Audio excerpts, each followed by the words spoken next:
এই দেখেন সবাই নামতেছে, বৌদি আছে, বোনেরা আছে, সবাই নামতেছে। মেয়ের বাবা, এই যে দেখেন আমার বোনের জামাই, এটা মেয়ের বাবা।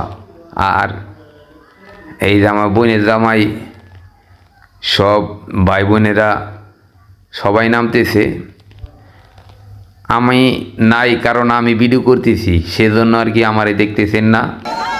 এই যে আমার বৌদি, এই মামাতো বোন, এই বোনেরই মেয়ে দুইটা, এই যে মামি। এই দেখেন মন্দিরে যায় আপনার ঘুরতে হয়, সবাই মিলে ঘুরতেছে। এই যে আমার বৌদিরা সবাই, এই যে সবাই মিলে ঘুরতেছে। এই যে আমার বিয়াই, সে বাটা মাথায় নিয়ে 3 ঘূর্ণা 7 ঘূর্ণা, যে যে কয় ঘূর্ণা দেয় দিতে হয়, সেই ঘূর্ণাটা দিতে আছে। দেখেন আমি সুন্দর করে আর কি দাঁড়া করিয়ে ছবি তোলার চেষ্টা করলাম। আমি এখন চলে যাব শ্মশানের সাইডে।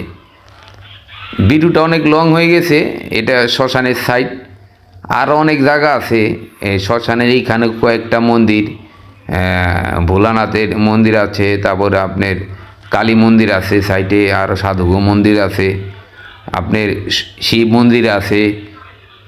এটা হলো শ্মশানের সাইডটা, একটা আর কি যেটা গাং বলে আর কি, খালের সাইডটা বাঁধানো সিঁড়ি, দেখতে অনেক সুন্দর লাগে। আমার আঙ্কেল দাঁড়িয়েছে, এই যে আঙ্কেল, 2 আঙ্কেল দাঁড়িয়েছে, আর এই যে বেয়াই, খুব ভালো লাগলো দেখে। এখন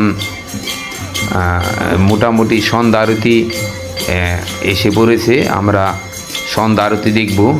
দেখেন সন্ধ্যা আরতি হইতেছে, সন্ধ্যা আরতি করতেছে মন্দিরে। আসলে এতটা সময় আমি কোনো সময় থাকি না, কয়েকবারই গেছি।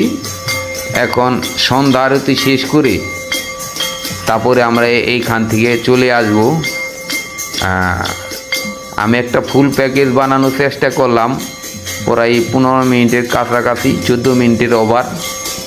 দেখেন যদি 12 দিয়ে আপনারা কেউ না যেয়ে থাকেন, এটা দেখলে অনেকটা দেখা হয়ে যাবে, আর যাওয়ার চেষ্টা করবেন। এটা একটা তীর্থস্থান, এখানে কিন্তু হিন্দু আর মুসলমান নাই, অনেকেই যায়। আমি দেখেছি অনেক মুসলমান মানুষও এখানে এসেছিল। আমরা শেষ